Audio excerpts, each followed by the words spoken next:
আসসালামু আলাইকুম প্রিয় দর্শক, সিনেমা নিয়ে কথা বলি। সিনেমা নিয়ে কথা বলতে ভালো লাগে। ঈদের সময় সিনেমার রিভিউ দেওয়ার কথাই তো ছিল। সো একবার শুধু রকস্টার নিয়ে কথা বলেছি তা তো হয় না, সব ছবি নিয়েই কথা বলা উচিত। আমি খুবই অল্প বুঝি, তারপরেও আমার কাছে মনে হয় যতটুকু বুঝি এটাও অনেকে বোঝে না। তা না হলে এই ঘটনাগুলো কেন ঘটে আমাদের সাথে? আমি মালিক ছবি নিয়ে একটু কথা বলবো। বিদ্যা সিনহা মিমের মতো এত সুন্দর, এত পোটেনশিয়াল একজন নায়িকা, পরীক্ষিত নায়িকা, পরাণের নায়িকা আরিফিন শুভ, মানে হিরো বলতে যা বোঝায় সে তো তাই। তাদের জুটির ছবি মালিক, পরিচালক সাইফ চন্দন যে মালিক ছবিটা বানিয়েছে, আমি তার নির্মাণে এর আগেও আমি দেখছি লোকাল। আমি লোকাল দেখে আমি অনেকক্ষণ দেখছি, আমার ভালো লাগছে। কত কষ্ট করে ছবিটা বানাইছে, কত অ্যারেঞ্জমেন্ট, কত কষ্ট পুরাটা ছবি জুড়ে করতে। এটা কত কঠিন একজন ডিরেক্টরের জন্য, কতটা এফোর্ট দিছে, কত টাকা খরচ করছে। কিন্তু আমি দিন শেষে গল্পটা বুঝি নাই, বা 40 মিনিট পার হয়ে যাওয়ার পর আমি বুঝি নাই কি বুঝাইতে চাচ্ছি। তো অ্যাটলিস্ট ভাই, ঢাকার থেকে চট্টগ্রাম একজন মানুষ রওনা দিলে কুমিল্লায় একটা বিরতি হয়, তারপর গাড়িটা চট্টগ্রামে গিয়ে থামে। এটা একটা চেনা পথ, চেনা গল্প। মানে এই চেনা গল্পটা এতটুকু বললেই হয় যে ঢাকা থেকে কুমিল্লায় আপনি বিরতি দিয়ে চট্টগ্রাম যাবেন। এই জার্নিটাও কি আমরা বুঝাইতে পারি না? আমরা গল্প বুঝি না কেন? গল্প বুঝাইতে পারি না কেন? কিংবা দর্শককে আমরা এত বোকা মনে করি কেন? যে আমরা যতই ইন্টেলেকচুয়াল গিরি দেখাই না কেন, আমাদের দিন শেষে সবচেয়ে পাওয়ারফুল জিনিস হচ্ছে গল্প। গল্পটা যদি হৃদয়কে টাচ না করে দর্শকের, তাহলে দর্শক পয়সা খরচ করে কেন সেই ছবি দেখবে? আর এই প্রযোজক বা নির্মাতা গল্প না বুঝে কেন ছবি বানায়? এবং যে আর্টিস্টরা ছবিটা করে তারা কি বুঝে না যে এইটার গল্পটা আসলে কি? মানুষ কেন এই গল্পটা গ্রহণ করবে? খালি ফাইটিং, মারামারি আর কিছু স্টানবাজি থাকলে কি ছবি চলে? আমার খুব দুঃখ হয়। আমি এই ছবিটাতে বলবো যে বিদ্যা সিনহা মিম এবং আরিফিন শুভর জন্য একটি দুর্ভাগ্য মালিক ছবিটি। এই দুর্ভাগ্য এই কারণে বলবো যে তাদের মতো নায়ক নায়িকাকে নিয়ে গল্প, একটা সুন্দর প্রেমের গল্প বললে তাদের যে লুক, তাদের জন্য যে ক্যামেরা ব্যবহার করা হয়েছে, যে লাইট ব্যবহার করা হয়েছে, যে মিউজিক ব্যবহার করা হয়েছে, সেখানে কি তাদের একটা প্রেম, সুন্দর গল্প যেটা হৃদয়কে টাচ করে, এবং তারপর যখন তারা একে অপরের শত্রু হয়ে যায়, এটা কমন গল্প, বিট্রে, প্রেমের সাথে বিট্রে, সেটা কি আনা যেত না? খালি মারামারি মারামারি মারামারি, খালি চর দখলের মতো, ওই যে পোর্ট দখল নিয়ে মারামারি, অ্যাকশন, মারামারি, অ্যাকশন, হিরোইজম। আর নায়িকার মানে স্ক্রিন টাইম বেশি, বুঝে নেওয়া যে আমাকে বেশি কতক্ষণ দেখা যাবে। যদি আরিফিন শুভকে এতক্ষণ দেখা যায়, মিমকে কতক্ষণ দেখা যাবে, এই হিসাব বুঝে নিলেই হয়। মিম, গল্পটা বুঝবা না? পরাণের নায়িকা তুমি। মানে আমি খুবই অনুরোধ করব যে ছবি নিয়ে এক্সপেরিমেন্ট করছেন, ভালো কথা। প্রযোজকের টাকা জড়িত, হল মালিকের ভবিষ্যৎ জড়িত, হল বন্ধ করে দিয়ে সব ভেঙে চলে যাবে। এত এক্সপেরিমেন্ট করা যাবে না। এবং এই যে ছবি যদি খারাপ যায়, ছবি দর্শক যদি এই সময়ের ছবি মনে না করে, তখন এর দায়ভার কে নিবে? এই যে আরিফিন শুভর ক্যারিয়ার কিংবা বিদ্যা সিনহা মিমের ক্যারিয়ার, তারা যে এত রেমুনারেশন, টাকা নিয়ে, পারিশ্রমিক নিয়ে সিনেমা তাদেরকে প্রযোজক বা পরিচালক নিবে কেন? এই ছবিগুলো, রেজাল্টগুলো তো তাদের ওই পরবর্তী সিনেমাতে এফেক্ট করবে। তাদেরকে নিতে গেলে ভাববে ছবি তো চলে না, দর্শক গ্রহণ করে না। কিন্তু এই দোষ পুরাটা পরিচালকের।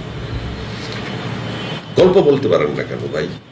একটা গল্প মনের মধ্যে দাগ কাটাতে পারেন না? যা বুঝাইতে চান, যা বুঝেন নিজে, তা মানুষকে কেন বুঝাইতে পারেন না ভাই? একের পর এক ছবি বানাইলে হবে? মানুষকে তো বুঝাইতে হবে গল্পটা, মানুষের মনে একটা দাগ কাটাই দেন, তারপর চলুক না চলুক সেটা দুর্ভাগ্য। নায়ক নায়িকার আমি এখানে পারফরমেন্সের কোনো ঘাটতি দেখি না, ডিরেক্টরের ডিরেকশনে কোনো ঘাটতি দেখি না। এত এফোর্ট দেয় ডিরেকশনে, কিন্তু গল্পটা বুঝে না। খুবই স্যাড, খুবই স্যাড। এটা আমার কাছে খুব দুর্ভাগ্যজনক মনে হয় যে ভাই আসলে আমাদের এক গল্পকারের অভাব। গল্পকারের অভাবের চেয়ে গল্প বুঝার লোকের অভাব ভাই। যে ডিরেক্টর সে যদি গল্প না বুঝে, যে আর্টিস্ট সে করার সময় যদি গল্প না বুঝে যে ভাই কেন এই ছবি করছি, দর্শকের মনে কোন জায়গাটা দাগ ফেলবে, খালি মারামারি করলে হবে শুভ? এটা কেমন মানে বিষয়টা? তুমি একটা ইন্টারভিউতে বলছো না ভাই যে তুমি অনেক পরীক্ষায় উত্তীর্ণ হয়েছো, রাইট? তুমি অনেকভাবে নিজেকে পরীক্ষা দিছো, ব্যাড লাক। এতভাবে পরীক্ষা দিছো, ছুঁয়ে দিলে মন করছো, অসাধারণ ছবি, রোমান্টিক ছবি করছো, অ্যাকশন ছবি করছো, কিন্তু ভাই এই সময় এসে এই কম্পিটিশনের মার্কেটে এই মালিকটা অবশ্যই একটা ধামাকা হওয়া উচিত ছিল। সব ধামাকা আছে কিন্তু ছবির মধ্যে। ছবিটা হয়তো বছর 10 আগে মুক্তি পাইলে সুপার ডুপার হিট হইতো, হওয়ার সম্ভাবনা ছিল। মানুষ তো আপগ্রেডেড হয়, প্রতিনিয়ত মানুষকে আপগ্রেডেড হইতে হয়। তো মানুষ কষ্ট পায় যখন তোমাদের ছবি থেকে গল্প না দেখে, বিশেষ করে Vidya Sinha Mim. I just love your performance. তুমি পরাণ করে আমার পরাণ জয় করে ফেলাইছো, কিন্তু তুমি এরপরে কি মানে ক্যারিয়ার গ্রাফিক্সটা দাঁড়াচ্ছে কি ভাই? এটা খুবই দুঃখজনক। যাই হোক, তারপর আমি বলবো যে অনেক অ্যাকশন আছে, অনেক অ্যারেঞ্জমেন্ট আছে।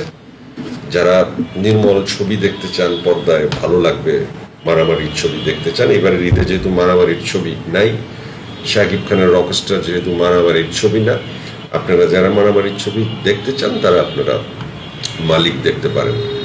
আমি দর্শককে বলবো যে হ্যাঁ, আমার কথাই কিন্তু শেষ কথা না। আমি আফসোস করলাম, আমার কাছে খুব ড্রিম অ্যাক্টর মনে হয় বিদ্যা সিনহা মিমকে, আমার কাছে খুবই নায়ক মনে হয় আরিফিন শুভকে, কিন্তু আমি মানে এই নায়ককে আমার জীবন দশায় আমি কেন ওকে একটা ভালো পজিশনে দেখতে পাচ্ছি না, এটা আমার কাছে কষ্ট লাগে। ওর যোগ্যতা আমার কত বেশি, আমি তো কিছু না, কিন্তু অনেক বেশি যোগ্যদের চেয়েও সে যোগ্য, কিন্তু কোথায় কোথায় গল্প? গল্প না হলে কিচ্ছু হবে না ভাই। নায়কের নায়কগিরি চলবে না, পরিচালকের পরিচালকগিরি চলবে না। গল্প যদি আমাদেরকে না বুঝাইতে পারো, আমরা মানে দর্শককে যতদিন গল্প বুঝাইতে না পারবা, দাগ না দিতে পারবা, সেই ছবি চলবে না। এনিওয়েজ, এটা তো গেল মালিকের প্রসঙ্গ। আর সামগ্রিকভাবে ছবি নিয়ে তো এবার অনেক রকম কথাবার্তা হচ্ছে, পজিটিভ নেগেটিভ অনেক ধরনের কথাবার্তা ছবি নিয়ে হচ্ছে, ভালো মন্দ। যাই হোক, দিন শেষে জিনিসটা হয় কি যে দর্শক বা হল মালিক যদি ক্ষতিগ্রস্ত হয়, মানে দর্শক যদি একবার মুখ ফিরিয়ে নেয় এবং হল মালিকরা যদি ক্ষতিগ্রস্ত হয়, কোনো যুক্তিই কাজ হবে না। হল মালিকরা ব্যবসা করে বছরে 2 বার, যদি ব্যবসা তারা না করতে পারে তাহলে আমাদের ইন্ডাস্ট্রির জন্য সবটা খারাপ।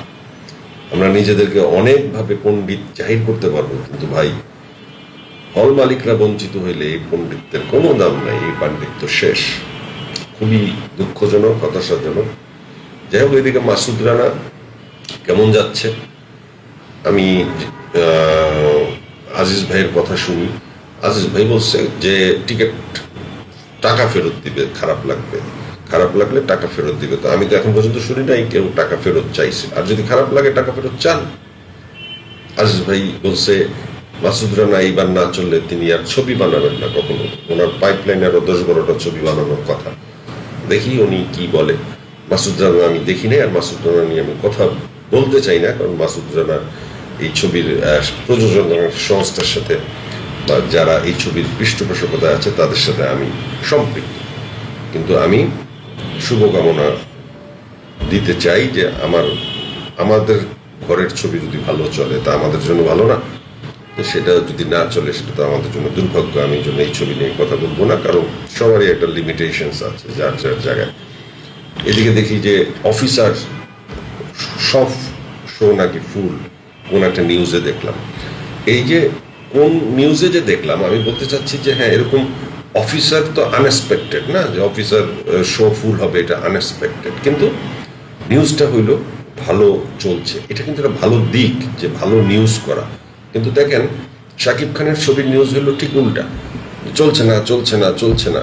মানে এটাও কিন্তু আমাদের এক ধরনের মিডিয়া পলিটিক্স। এটা নিয়ে এবার কথা উঠেছে। রিভিউ দেওয়ার ক্ষেত্রে একটু সময় নেওয়া উচিত।